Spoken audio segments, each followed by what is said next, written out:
Todos encontraram? 1 Coríntios, capítulo 2, versículo de 1 a 3. Lembrando que logo após a pregação, nós vamos ter um tempinho de oração. Nós vamos terminar uns minutos antes, como foi hoje de manhã na EBD, para entregarmos os avisos e também para termos um tempinho de oração.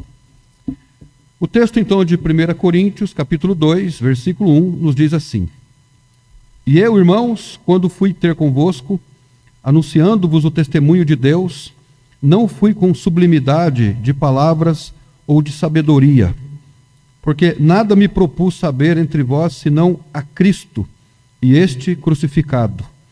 E estive convosco em fraqueza e em temor, e em grande tremor. Quero ler o 4 também, embora nós não falaremos especificamente sobre ele.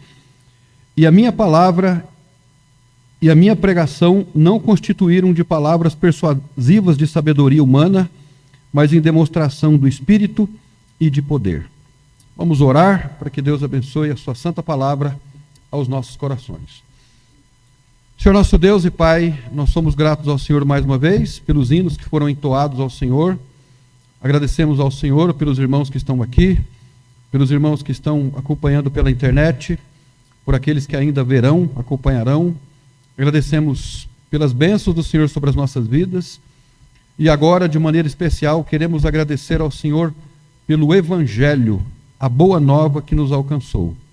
Nós oramos nesse momento no nome do Senhor Jesus Cristo. Amém. Só o Evangelho. É interessante que a cidade de Corinto, recentemente, quando nós pregamos sermões positivos em Corinto, nós falamos sobre isso. Há um tempo atrás, né? A cidade de Corinto era uma cidade que tinha uma cultura predominantemente grega. E na cidade existiam os faladores públicos. Eles se reuniam em vários lugares públicos e começavam a falar. Eles discursavam, eles falavam sobre a sabedoria, sobre a filosofia. E esses pregadores, eles atraíam multidões. Então existia ali o grupo do fulano de tal, o grupo do Beltrano. Esses grupos procuravam esses faladores profissionais com o propósito de encontrar neles alguma sabedoria. Inclusive, no capítulo 2 e 3 de 1 Coríntios, o apóstolo Paulo fala sobre isso. Quando ele repreende os irmãos da igreja de Corinto, dizendo que uns eram de Apolo, outros de Pedro, e outros de Paulo, e outros de Cristo, o apóstolo Paulo estava realmente falando exatamente sobre isso. Aqueles irmãos da igreja, eles trouxeram para dentro da igreja essa cultura. Assim como lá na cidade de Corinto, alguns faladores profissionais tinham seus preferidos, na igreja também começou a ser assim. Então, alguns preferiam a pregação de Paulo, outros preferiam Pedro, outros Apolo, e daí por diante. E o apóstolo Paulo, desde o capítulo 1 de 1 Coríntios, ele começa a fazer o contraponto da sua pregação com a pregação daqueles faladores profissionais que tinham a influência da cultura grega. Então nós queremos pensar um pouco sobre isso hoje, mas falar sobre o Evangelho, por isso o nosso título é Só o Evangelho. Agora, todos nós já ouvimos por muitas vezes a palavra evangélico. Nós somos os evangélicos. Mas você já se perguntou por que é que nós somos chamados de evangélicos? Onde surgiu essa nomenclatura? Onde surgiu esse apelido, né? O termo evangélico, ele tem as suas raízes na palavra evangelho, que é uma palavra bíblica, que a palavra em si, dentro da cultura antiga, ela não é uma palavra religiosa, né? A palavra evangelho, ela significa, no sentido neutro, significa uma boa notícia. E uma boa notícia pode ser qualquer notícia. E uma boa notícia pode ser uma boa notícia para um, pode não ser uma boa notícia para outro, né? Mas a palavra evangelho significa uma boa notícia, uma boa nova. E os evangélicos, eles se identificam com a mensagem central do cristianismo, que é a salvação através do Senhor Jesus Cristo. Então, se nós podemos dizer que os primeiros cristãos, se eles pudessem ser identificados como evangélicos, nós diríamos que os motivos pelos quais eles eram chamados de evangélicos é porque eles possuíam uma salvação promovida por Cristo, e a partir do momento que reconheciam essa salvação, eles procuravam viver uma vida nova. Historicamente falando, o termo evangelho, ou evangélico, melhor dizendo, ele foi cunhado no período da Reforma Protestante, quando os reformadores Martinho Lutero e João Calvino enfatizaram a importância da Bíblia para a fé pessoal. Então isso é uma questão importante para nós nos identificarmos. Por que é que nós somos chamados de evangélicos? Pela primeira vez, os cristãos foram identificados como evangélicos por causa da influência de Lutero e de Calvino, que ressaltaram a importância somente da Bíblia para a salvação das pessoas e para o relacionamento pessoal com o Senhor Jesus Cristo.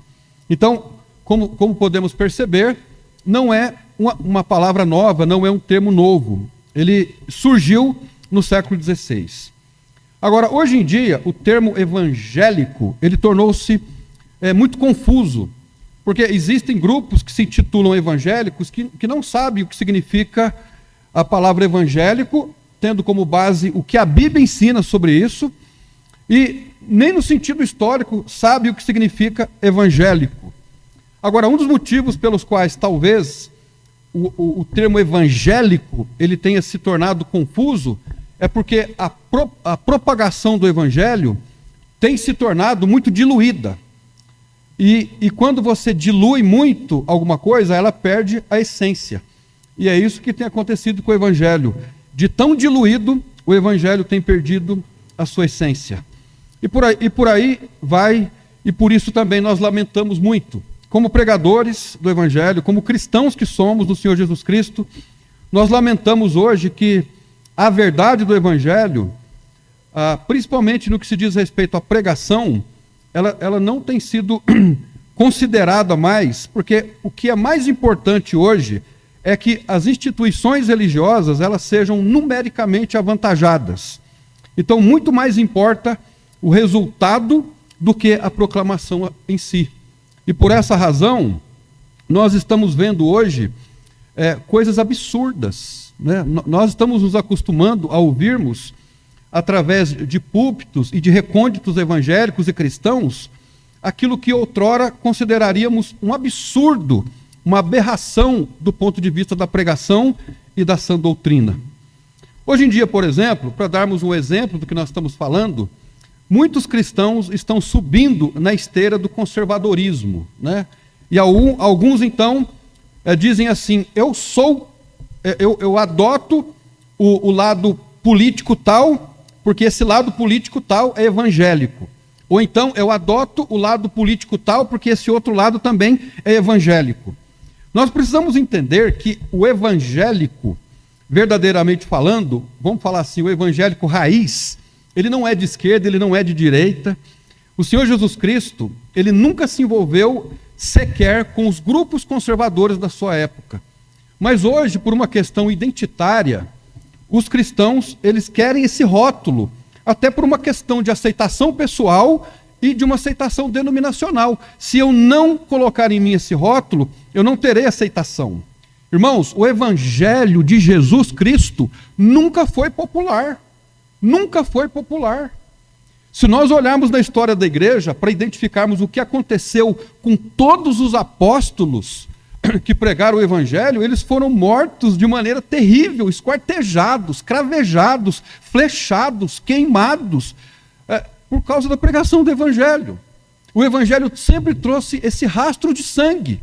E hoje em dia é lamentável quando nós evangélicos estamos à procura de resultados, procurando praticar o que é absurdo, nos identificando com o partido A, com o partido B, com ala A, com ala B, porque uma determinada ala é conservadora, né? Certamente existem movimentos políticos que abraçam certos valores que nós temos, mas nós não podemos nos identificar com eles. É lamentável também que hoje, até por conta do que nós acabamos de falar, a Bíblia se tornou um peso para nós, os cristãos. Antigamente, por exemplo, para falarmos dos batistas, os batistas eram reconhecidos como os bíblias, né? Olha, lá vai os bíblias.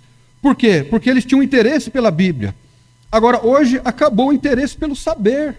Nós não temos mais interesse pelo saber. Nós estamos interessados com os números. Hoje, há tanta ignorância bíblica entre nós evangélicos, que se alguém pedir para você a Bíblia em Noé, capítulo 21, alguém vai pegar a Bíblia para poder encontrar ali onde está Noé, versículo 21. A Bíblia hoje, ela deixou de ser um manual para a vida para ser um amuleto. As pessoas abrem a Bíblia procurando um amuleto de sorte para resolver os seus problemas. Isso é lamentável. É lamentável que nós evangélicos hoje, de uma maneira ampla, estamos à procura de novidade, sendo que não há nada de novo no Evangelho. O Evangelho é sempre a mesma coisa, mas é o elemento novo que nos chama a atenção e às vezes é o elemento novo que nos afasta do Evangelho do Senhor Jesus. Certa vez eu li um livro escrito por eu não me lembro agora exatamente qual é o livro, mas um livro que fala de assunto no sentido geral, inclusive do Evangelho. E o livro dizia assim que aqueles que impetram, seja o capitalismo ou o socialismo em qualquer lugar do mundo, todos aqueles que impetram, que trabalham para isso, eles sempre colocam um elemento corruptor, para que em algum momento aquele capitalismo que foi implantado, ou aquele socialismo que foi implantado, ele se corrompa por si só.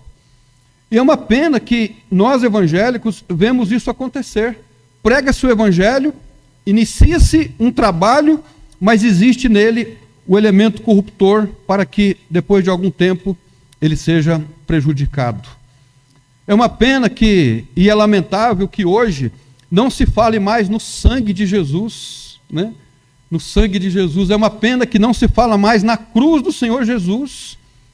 Se o sangue lida com os nossos pecados, a cruz lida com o pecador.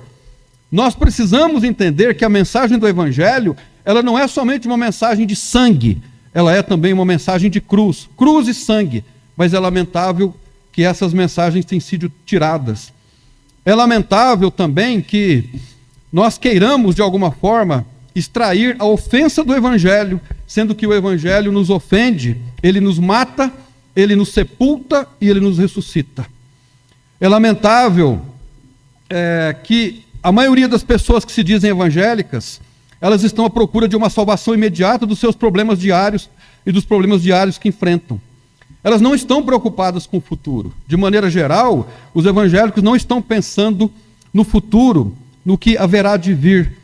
Elas estão interessadas em procurar pregadores que rasgam o verbo, que gritam no púlpito, que pronunciam palavras de efeito e, de preferência, que não fale sobre o pecado, mas que fale sobre prosperidade, fale sobre várias outras coisas, mas que não fale dos seus pecados, dos seus dramas, das suas dificuldades.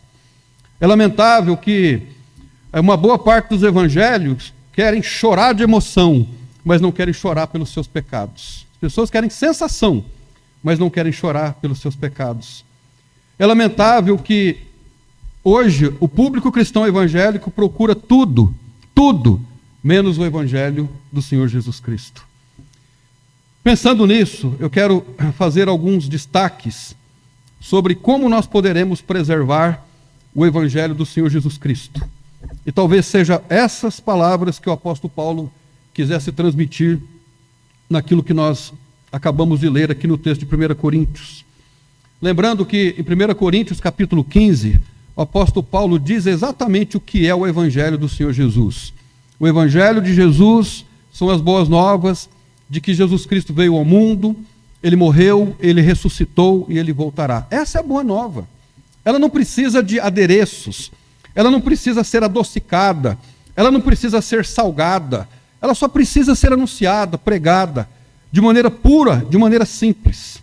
Então nós queremos pensar com os irmãos, de maneira rápida, objetiva, sobre alguns pontos, sobre o que eu e você podemos fazer para preservar o Evangelho. Veja então o capítulo 2 e o verso 1. E eu, irmãos, quando fui ter convosco, anunciando-vos o testemunho de Deus, não fui com palavras não fui com sublimidade de palavras ou de sabedoria. Então veja aí, em primeiro lugar, e eu, irmãos, quando fui ter convosco. O apóstolo Paulo, ele era Saulo, ele se converteu, alguns dizem que ele caiu do cavalo, mas a Bíblia não diz que ele caiu do cavalo, né? É uma interpretação quando nós afirmamos que Paulo caiu do cavalo. A Bíblia simplesmente diz que ele caiu, ele encontrou-se com o Senhor Jesus Cristo, ele deixou de ser um perseguidor da igreja para ser um proclamador do Evangelho do Senhor Jesus Cristo. E a igreja de Corinto foi uma daquelas igrejas que ele ajudou a iniciar. Ele foi lá, ele viajou, ele iniciou aquele trabalho, e ele diz aqui, e eu, irmãos, quando fui ter convosco. Então, o apóstolo Paulo, ele foi chamado para pregar aos gentios o Evangelho do Senhor Jesus Cristo. Quando Jesus chamou os seus discípulos, os seus apóstolos, o apóstolo Paulo não estava lá com ele. O apóstolo Paulo se converteu tardiamente, né? Ele foi um apóstolo depois.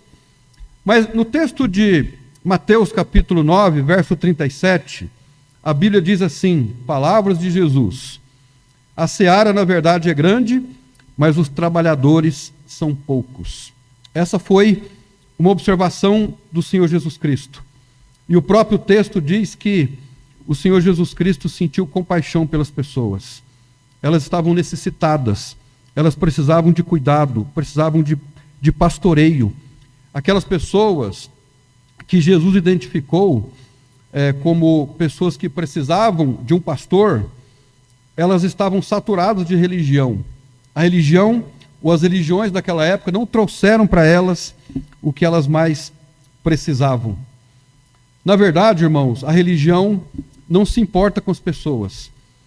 A religião nada mais é do que uma Babel que tenta levar o homem a Deus, tenta levar o homem a alcançar o céu, mas pelos seus esforços jamais poderá chegar até lá, jamais chegará ao Senhor. Eu estava falando com a Adri esses dias, ontem, né? Nós estamos convivendo numa sociedade, irmãos, em que as pessoas estão cada vez mais perdidas, cada vez mais desorientadas. E nós não estamos falando no sentido estritamente religioso da palavra, mas estamos falando no sentido amplo da palavra.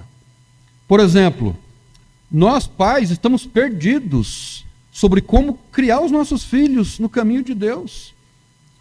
Nós, maridos, estamos perdidos sobre como cumprirmos o nosso papel de maridos. Nós, maridos e pais, estamos perdidos sobre como conduzir as nossas famílias dentro da vontade de Deus. As esposas estão perdidas sobre como conduzir os seus lares de acordo com a vontade de Deus. Nós, crentes, estamos perdidos sobre como viver a vida cristã vitoriosa.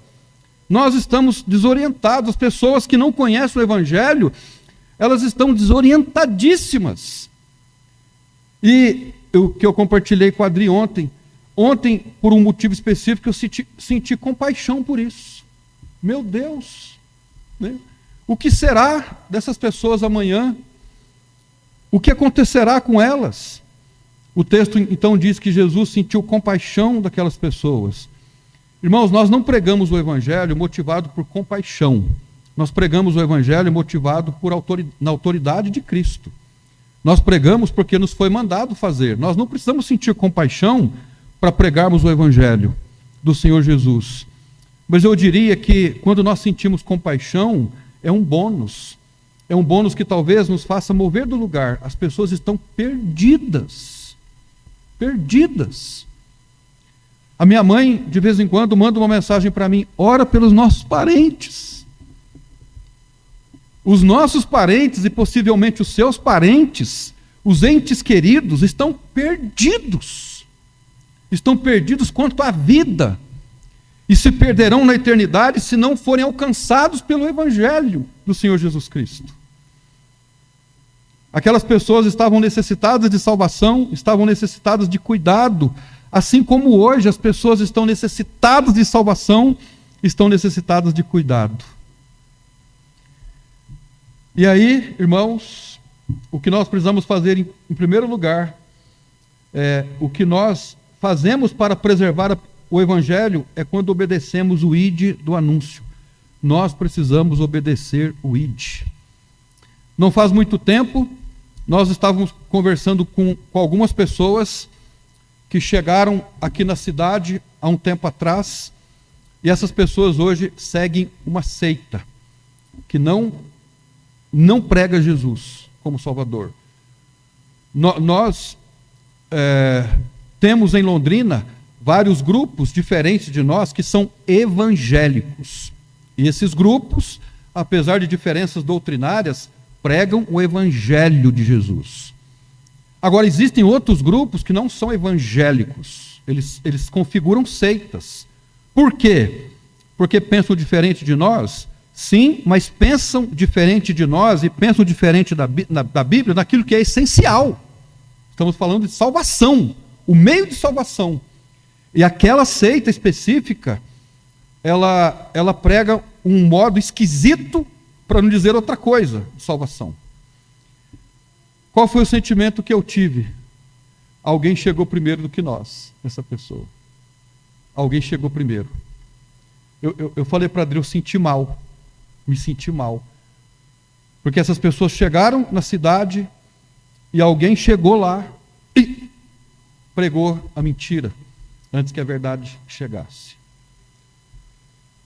Nós precisamos anunciar o Evangelho do Senhor Jesus Cristo. E sabe, irmãos, não é fácil, às vezes, para um pastor de uma igreja, eu vou dizer isso com todo o meu coração. Existem subterfúgios para promover o crescimento de uma igreja, numérico. Existem subterfúgios. Inclusive, dependendo do seminário onde você estuda, você aprende isso, né? Olha, se a igreja não vai muito bem, você pode... Isso não é totalmente certo, mas também não é antibíblico. Você pode fazer isso, pode fazer uma alteração aqui para atrair as pessoas. Depois, então, você prega o Evangelho para elas, né? Agora, às vezes, para fazer isso, você precisa sacrificar convicções, sacrificar valores e daí por diante, né? Nós não podemos mudar a pregação do Evangelho, nós temos que manter a proclamação do Evangelho. E para nós mantermos o Evangelho puro, nós temos que pregar o Evangelho. Sermos proativos em relação a seitas que não pregam o puro Evangelho do Senhor Jesus Cristo. Pastor, existe muita gente boa que não é batista pregando o Evangelho em Londrina? Sim, tem várias denominações, várias igrejas que eu já falei. Pensam diferente de nós, mas estão pregando o Evangelho. Aquelas pessoas receberão a Cristo e irão para o céu. Mas existe também uma proliferação de seitas que estão anunciando os seus ensinamentos e aquelas pessoas não alcançarão a salvação no Senhor Jesus Cristo. O apóstolo Paulo diz aqui, né? E eu, irmãos, quando fui ter convosco. Eu faço uma pergunta, irmãos. Quando nós vamos procurar alguém para anunciar o Evangelho, nós temos o que dizer? Nós temos uma mensagem para entregar? Uma coisa que eu penso é que se nós temos uma mensagem, Deus vai trazer para nós alguém para ouvir. A questão é que muitas vezes nós não temos uma mensagem para entregar.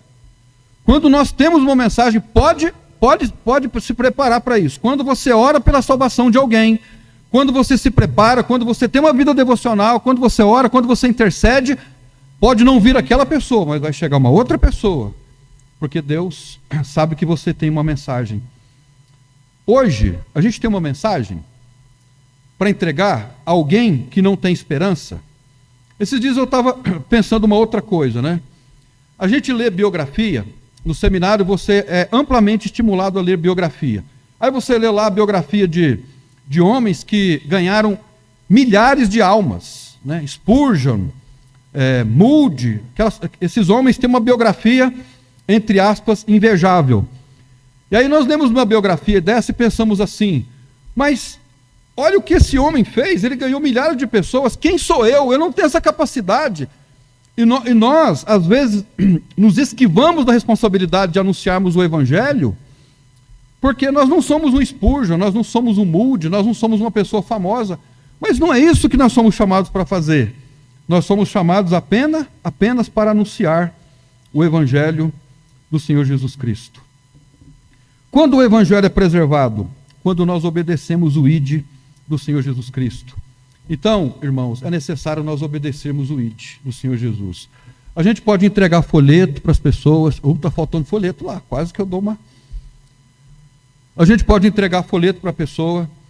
A gente pode ir lá no açougue e falar para o açougueiro assim, ó, você tem certeza da vida eterna? Você pode ir na farmácia, quando vai pagar lá, você tem certeza da vida eterna? Né? O que você sabe sobre Jesus? Está lendo a Bíblia? Você tem contato com a pessoa naquele momento, mas deixa ali um salzinho. Provoca ali o desejo. Se você tem a oportunidade de fazer um estudo com a pessoa, faça o estudo bíblico com a pessoa. Mas eu não tenho condições, eu não tenho preparo.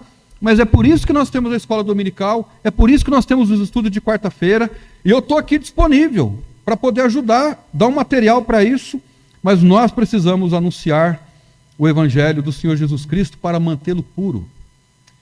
Para mantê-lo puro. Lembra do que nós comentamos hoje de manhã? Que nós temos que, nós, os crentes, não é a liderança da igreja, nós temos que animar os desanimados, repreender os desordeiros, e daí por diante. Nós também temos a responsabilidade de proclamarmos, de anunciarmos o Evangelho. E essa não é uma responsabilidade pastoral, é uma responsabilidade de todos nós. Em segundo lugar, quando nós mantemos o Evangelho puro, ou quando nós preservamos o Evangelho, quando anunciamos o Evangelho de Deus. O texto diz, e eu, irmãos, quando fui ter convosco, o apóstolo Paulo foi ter, ele cumpriu o ID, ele obedeceu, não porque era apóstolo, mas porque era um cristão, mas porque era um apóstolo também. E eu, irmãos, quando fui ter convosco, nós precisamos ir aos nossos parentes, aos nossos amigos, anunciando-vos o testemunho de Deus. Em segundo lugar, nós preservamos o Evangelho puro quando anunciamos apenas o Evangelho do Senhor Jesus Cristo. Como eu já falei agora há pouco, às vezes é uma tentação pregar só o Evangelho, né? Por quê? Porque a pregação do Evangelho não é uma mensagem sensacional. É uma mensagem sensacional? Não é uma mensagem sensacional. Nós pregamos o Evangelho para as pessoas, em alguns momentos, as pessoas não sentem nada, e por isso elas não se sentem atraídas por ele. Agora, o nosso papel é anunciarmos o Evangelho, não é convencermos as pessoas, e aí está o problema. Aí está o problema. Nós queremos pregar o Evangelho, e como não queremos lidar com a falta de resultado instantâneo, nós queremos fazer as pessoas se converterem. E aí faz apelo, e vem para cá, e prega meia hora, e faz um apelo de 2 horas, e vem, seu coração está impenitente diante de Deus, entrega a sua vida a Jesus, e toca mais uma música, e à meia-noite, vamos até às 2 da manhã, vem aqui aceitar Jesus, né? É uma apelação para que as pessoas aceitem o Senhor Jesus Cristo. Irmãos, nós não precisamos fazer absolutamente nada para forjar alguém a aceitar o Senhor Jesus Cristo. Nós temos que apenas anunciar. Nós não devemos pregar e nos preocupar com o evangelho de resultado, mas pregar o evangelho do Senhor Jesus Cristo. As pessoas, de maneira geral, não querem ouvir a pregação do evangelho porque o evangelho é ofensivo. E se nós tirarmos a ofensa do evangelho, nós não estaremos pregando o evangelho. Nós não precisamos ofender as pessoas na nossa abordagem, porque o evangelho já é ofensivo. Ele já ofende as pessoas. Mas nós queremos acrescentar mais alguma coisa. Lembra que Paulo foi na região da Galácia, pregou o evangelho, ele anunciou o evangelho do Senhor Jesus Cristo, o puro evangelho, salvação pela graça, salvação pela fé. Paulo virou as costas, entraram lá os judaizantes e começaram a dizer, é pela graça, é pela fé, mas é também pela circuncisão. Os judeus saltaram os olhos, identificou-se com a nossa religião, era isso que nós queríamos. Então, Paulo pregou o evangelho somente pela graça. Os judaizantes chegaram e disseram a salvação pela graça, mas também pela circuncisão. Acrescentar mais alguma coisa ao Evangelho satisfaz o nosso orgulho. Eu estou contribuindo para o Evangelho, mas aí nós tiramos a beleza do Evangelho e não é isso que o Senhor quer que nós façamos. É difícil, às vezes, pregar o Evangelho falando para as pessoas sobre promessas futuras, sendo que hoje nós vivemos a teologia liberal sendo difundida por aí, que pretende perpetrar o paraíso na terra, sendo que a pregação do Evangelho, ela diz respeito à volta de Jesus, quando ele veio, morreu, ressuscitou, mas o seu retorno. Mas se nós formos pensar, poucas pessoas estão interessadas em promessas futuras. Elas querem promessas presentes, realizações imediatas. É isso que a maioria das pessoas estão interessadas, e às vezes é isso que nós também estamos interessados. E sabe, irmãos, como nós falamos hoje de manhã, a nossa interpretação bíblica é gramático-histórica. Essa é a nossa interpretação. E por quê? Porque nós seguimos a escola de interpretação rabínica. Hoje nós demos exemplos sobre isso, como se interpreta a Bíblia. E por interpretarmos a Bíblia da maneira como nós interpretamos, adotando o método gramático histórico, quando nós lemos aqui a palavra Sheol, Hades, não necessariamente a palavra inferno, porque a palavra inferno não é bíblica. Essa palavra inferno vem do latim, mas existem palavras equivalentes nas línguas originais, né? Sheol e Hades, que é um lugar prometido a todos aqueles que não crerem no Evangelho do Senhor Jesus Cristo. E, hoje em dia, tornou-se um palavrão pregar sobre o inferno. Há uma preferência, inclusive, no meio fundamentalista, de que não se deve pregar mais sobre o inferno, porque o inferno não existe. Não se deve interpretar o inferno ao pé da letra, literalmente. Essa história não existe. Agora, nós fundamentalistas estamos acreditando no conto dos liberais. Não se prega mais sobre o inferno. Irmãos, existe um lugar de tormento, tenha o nome que tiver, mas todos aqueles que não crerem no Evangelho irão para esse lugar e lá padecerão eternamente. Se vai ter fogo eu não sei, mas é um lugar de tormento. Os nossos parentes irão para lá.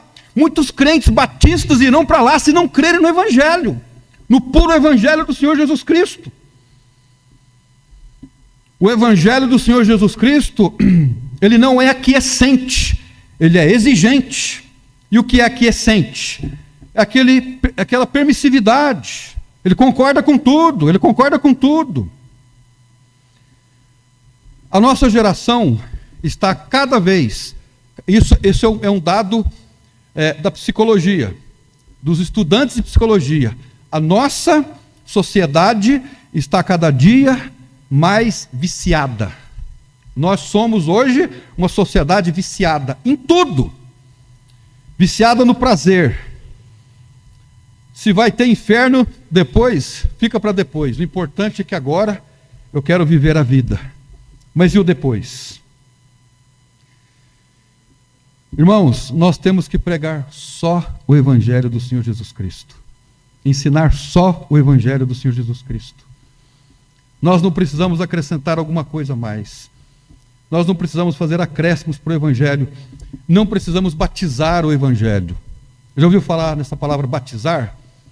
Lá em Minas Gerais, existia os mineiros, onde eu fui criado, que batizavam o leite. Sabe o que é batizar o leite? Você coloca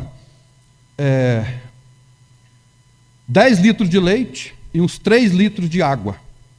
Você aumenta o leite. Batizou o leite.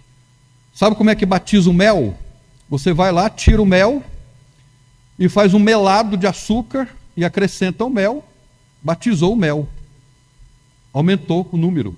O lucro é outro, certo? Então, há uma forma de batizar o leite, de adulterar o leite. É mais rentável. Há uma forma de adulterar o mel. Você adultera o mel. É possível fazer isso. A pessoa acha que está comprando mel, ela está comprando melado. É mais barato produzir o melado do que buscar o mel. Adultera-se também o Evangelho.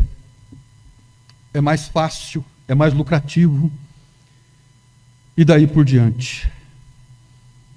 Hoje em dia, a pregação do Evangelho tem sido contaminada, e por favor, não fiquem com raiva de mim, pela música. As pessoas vão, e eu e você sabemos do efeito da música na nossa mente, o que a música produz na nossa mente. Você não percebe, vai percebendo na medida que os anos vão passando. Ah, pastor, mas isso é uma questão de opinião. Não é opinião, é dado científico. Isso é ciência. E eu vou dizer a boa ciência. A música que nós ouvimos, ela pode perverter a nossa mente, ela tem a capacidade de criar uma atitude de rebeldia e de sensualidade. Se quer uma dica, leia o livro do pastor Daniel Johnson, Os Perigos Traiçoeiros do Rock. O pastor Daniel fez uma pesquisa sobre isso, há muitos anos atrás, e ele inclusive tem sido encorajado agora, quase 30 anos depois, a reeditar o livro, né? O livro Os Perigos Traiçoeiros do Rock. Então você vai numa igreja, você ouve aquela pregação, que bênção, mas a música tira de você o que você ouviu. Os efeitos são perniciosos. Quando não a música, e a música e mais a psicologia.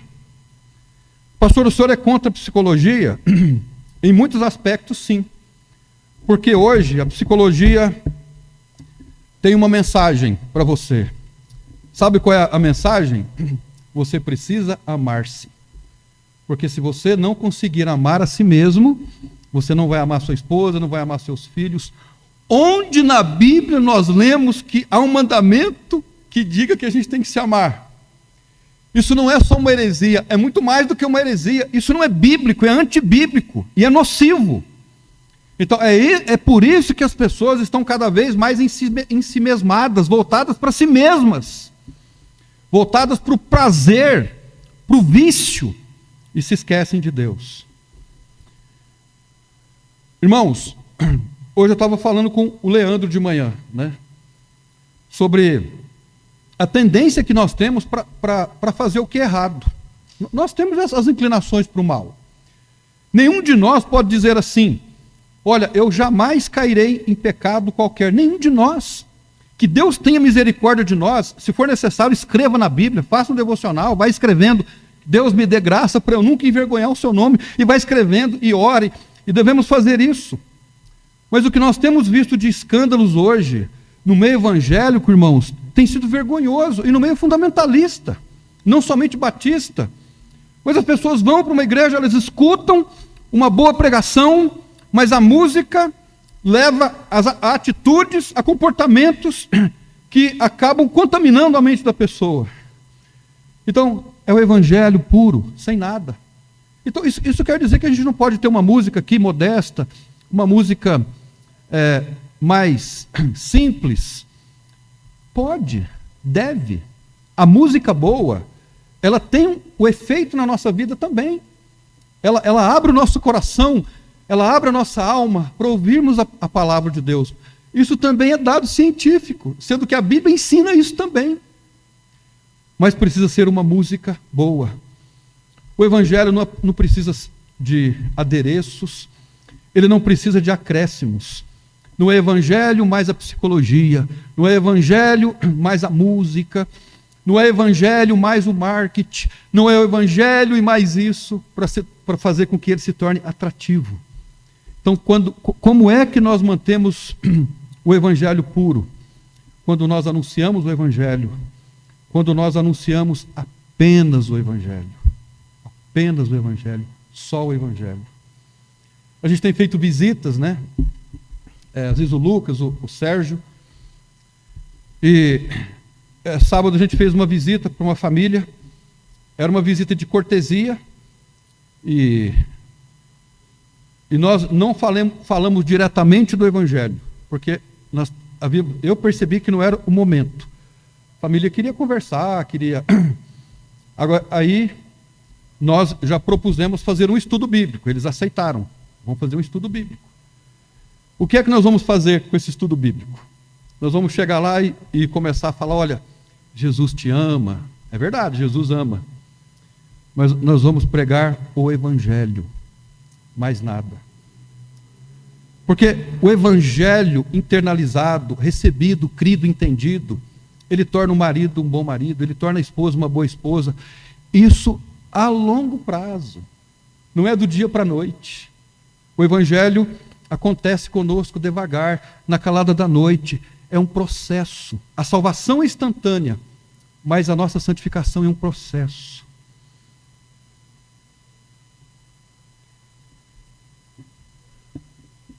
O evangelho adulterado não proclama o testemunho de Deus. Ele diz aqui o testemunho de Deus. Pelo contrário, ele o nega. Quando é que o evangelho é preservado puro? Quando nós obedecemos o ide, quando nós ensinamos apenas o evangelho. Em terceiro lugar, ainda no texto, o texto diz: não fui com sublimidade de palavras ou sabedoria, porque nada me propus saber entre vós, senão a Cristo e este crucificado. A palavra sublimidade significa posição elevada, significa também proeminência, significa também superioridade.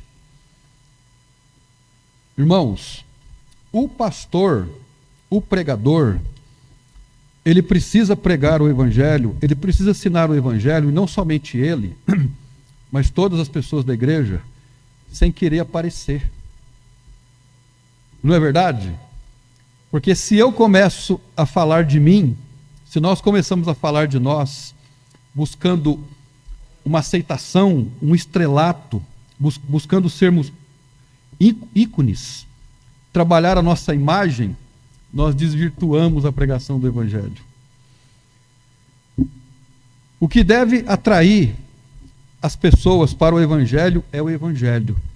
Não é a música, não é o grupo de louvor, não é uma pessoa famosa, é o evangelho. E nós não temos que nos preocupar quando isso não acontece. Não deve ser preocupação nossa. Nós estamos agora vivendo um momento político, né? E nós não nos envolvemos com política.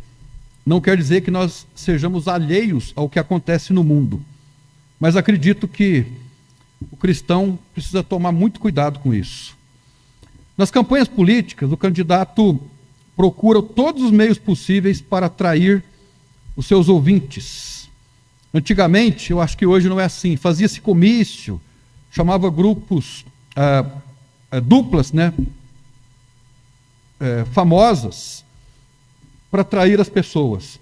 Aí as pessoas ali cantando, dançando, isso é intencional, né? Depois de ouvirem aquela música, aí o político na plataforma elevada, ele apresentava a sua plataforma de governo, e fazendo as suas promessas. E eu vou fazer isso, vou fazer aquilo outro, né? Do mesmo modo acontece com os comerciantes, né? Você está passando na rua, lá na Sergipe, tem um comerciante lá com o microfone, vem aqui na loja, né? E vem para cá e compra, estamos dando quase de graça aqui, que nós estamos querendo vender, venha, né? E às vezes o camarada tem uma voz bonita, envolvente, você acaba comprando e passando o cartão de crédito, parcelando em 10 meses, né? É o que às vezes acontece, alguma coisa. Agora, políticos e comerciantes, eles fazem isso para vender o seu peixe. E alguns, inclusive, fazem espetáculo, né? Eu não sei onde a gente ouviu, acho que a Adri pode dizer que sim ou que não. Se a gente ouviu recentemente, que uma determinada igreja, recentemente, era uma igreja de viés conservador, fundamentalista. Colocou um ringue de vale tudo na igreja para chamar a atenção das pessoas, né? Exatamente. Mas é a igreja fulano de tal, a igreja do nosso movimento, né? Vai atrair gente? Vai atrair. Vai atrair pessoas. Ou então, para ser mais moderno, irmãos, vão lá no canal da igreja, fala pessoal, dá like lá para nós, né? Os irmãos aí sabem, nunca pedimos isso. Negócio de like, né? Mas não é uma forma de promover o evangelho. Inclusive, a gente às vezes é desafiado a fazer isso, né? Tem uma pessoa que fala, vamos mandar essa mensagem aí para as pessoas ouvirem. Irmãos, deixa Deus fazer o trabalho. O resultado vem dele. Mas pastor, o senhor está ultrapassado. Que seja. Que seja. Irmãos, nós não estamos à procura de like. Nós estamos utilizando a internet a pedido de irmãos, né? A dona Bem-vinda está lá, ela deve estar assistindo, lá no Ceará, ouvindo, ela não perde os cultos, o irmão Germano lá em Ponta Grossa. E eles assistem os nossos cultos exatamente pelos motivos que nós estamos falando aqui para os irmãos. Nós não precisamos nos utilizar de falácias. Olha, se você tiver oportunidade um dia, procure um estudo sobre falácias. O que é uma falácia? Uma falácia é uma meia-verdade misturada com uma meia-mentira, e essa meia-verdade com meia-mentira se torna uma mentira inteira para atrair as pessoas. Certa vez, eu estava ouvindo um pregador, e ele utilizou-se de falácia quase o tempo todo. E foi um período que eu estava estudando sobre as falácias. E lá dentro de mim eu só clamava misericórdia, misericórdia. E no final do culto eu escutei pessoas falando, que bênção, né? E eu pensei, misericórdia 2 vezes. Falácia, estude isso, falácia. Uma pregação falaciosa. Uma pregação falaciosa.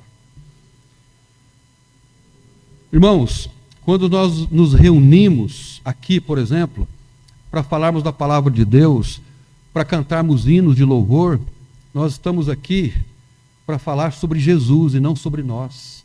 O culto é sobre Ele, não é sobre nós. O culto é cristocêntrico, não é o homem, não é para me agradar, não é para nos agradar. Isso não quer dizer que a gente tem que ser desagradável um com o outro. Pelo contrário, nós precisamos ser afáveis, amáveis, mas nós não estamos aqui. Nós não estamos aqui, nem o pastor, nem os irmãos, para produzir um sermão, uma mensagem que nos cause algum conforto. Pelo contrário, desconforto. A palavra de Deus, ela causa desconforto. Quando nós estamos lendo a Bíblia no dia a dia, nós nos sentimos desconfortáveis, nós sentimos vergonha. Mas, ao mesmo tempo, nós encontramos no Evangelho esperança. Afinal, o que mais pode nos dar esperança, senão o Evangelho do Senhor Jesus Cristo? Será que vale a pena falsificar o Evangelho para atrair as pessoas para a igreja? Não, não vale a pena. Não vale a pena. Em último lugar,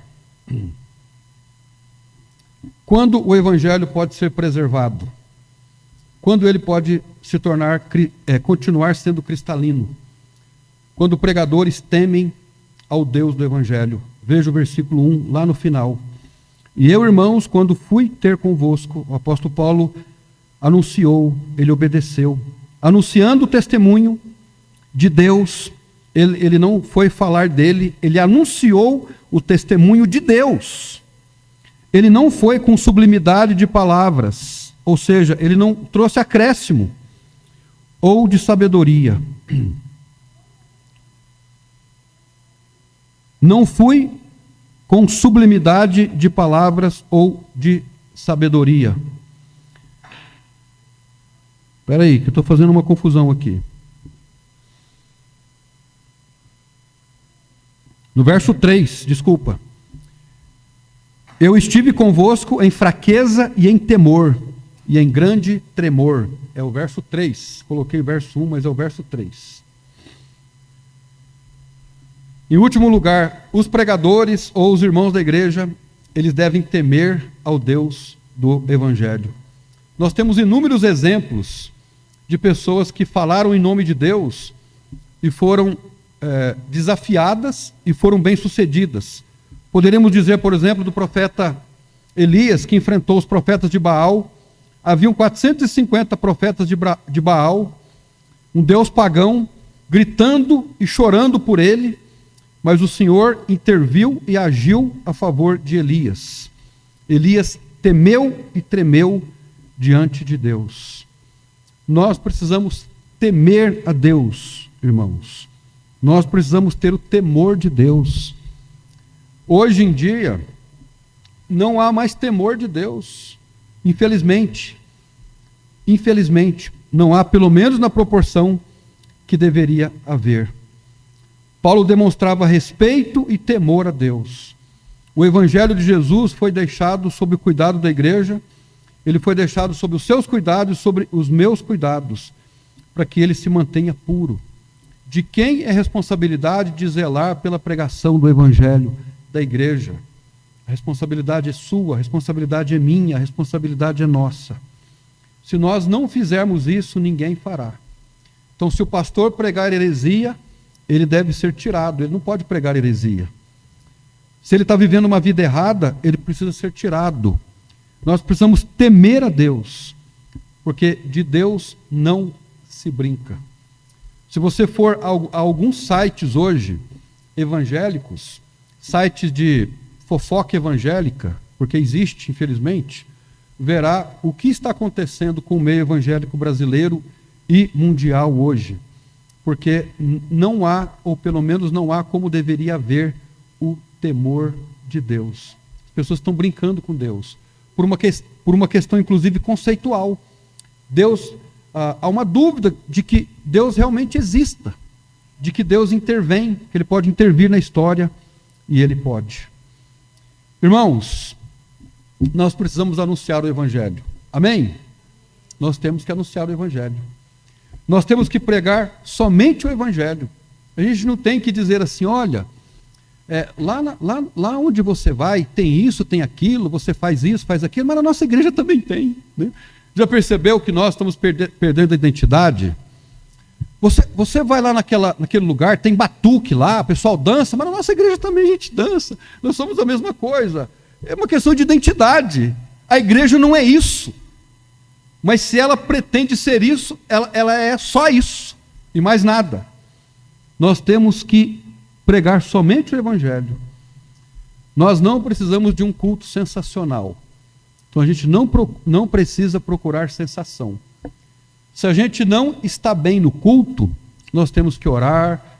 Eu estou dizendo assim, sentimentalmente. Se a gente se sente desanimado, a gente tem que orar, tem que buscar a ajuda de Deus, identificar os ídolos do coração, confessar, tirar o ídolo do coração, mas não buscarmos sensação. E nós precisamos temer o Evangelho do Senhor Jesus Cristo, temer a Deus. É isso que nós temos que fazer. Você está anunciando o Evangelho? Quando você vai lá na farmácia, vai passar o cartão, vai pagar em dinheiro, você fala assim para a pessoa, você tem certeza da vida eterna? As pessoas se surpreendem com essa pergunta. Deixa lá uma ponto de interrogação. Leia a Bíblia, leia o Evangelho de João. Né? É aquele momento que você está conversando com a pessoa. Encontre com uma pessoa em qualquer lugar. Se você não quer falar, leva um folheto. Mas nós temos que oportunizar a salvação às pessoas. As seitas estão fazendo isso. Esses dias a gente recebeu lá uma mensagem, uma carta selada, escrita à mão. Você já sabe de que grupo eu estou falando, escrita à mão. A pessoa teve o capricho de investir ali um tempo, não foram 10 minutos, porque é um texto bem comprido. Escrito à mão, identificou, eu e o meu marido, nós estamos fazendo isso para levar a mensagem às pessoas. E olha, irmãos, eles não estão pregando o Evangelho. E nós? O que nós estamos fazendo? Nós temos que anunciar o Evangelho. Nós não temos que nos preocupar com o resultado. Deixa Deus trabalhar. A gente não tem que manipular. O Evangelho não é manipulável. Se a gente for tentar dar o nosso jeitinho brasileiro para fazer com que a pessoa se converta, ela vai se converter a nós ou à igreja e não ao Senhor. Porque a conversão ao Senhor é obra do Espírito Santo. É Ele que faz. Nós não precisamos promover um culto sensacional. Vamos fazer um culto alegre, sensacional, com isso, com aquilo, para atrair as pessoas. O culto a Deus é promovido pelos crentes e não pelos descrentes. Em último lugar, nós precisamos temer a Deus, orar a Deus, buscar a Deus, confessar os nossos pecados, para que então possamos manter a pureza do Evangelho. Amém? Nós vamos orar nesse momento e depois nós vamos ter o nosso tempo de levantar pedidos de oração para nós podermos orar e entregar os avisos. Aos irmãos que estão acompanhando, Deus abençoe a todos, que a graça do Senhor Jesus Cristo possa abençoá-los. Vamos orar então. Senhor nosso Deus e nosso Pai, agradecemos ao Senhor pela simplicidade do Evangelho, do apóstolo Paulo. Não é necessário estudarmos num seminário, não é necessário sermos acadêmicos para pregar o Evangelho, para falarmos do amor de Deus e da vingança do grande Deus sobre aqueles que não creem. Não é necessário. Nós precisamos somente darmos uma boa olhada no Evangelho e dizermos às pessoas o que nós enxergamos, o que nós vimos. É necessário nós dizermos às pessoas o que nós éramos e quem somos hoje em Cristo. Peço que o Senhor nos dê ousadia para pregarmos o Evangelho. Remova de nós todo medo. Trabalhe o nosso coração para que, como Paulo, nós anunciemos o Evangelho. Anunciemos somente o Evangelho. E que nós não façamos do Evangelho um show, um espetáculo. E que nós possamos temer ao Senhor nas nossas vidas e na proclamação do Evangelho. Pois é no nome de Jesus que nós oramos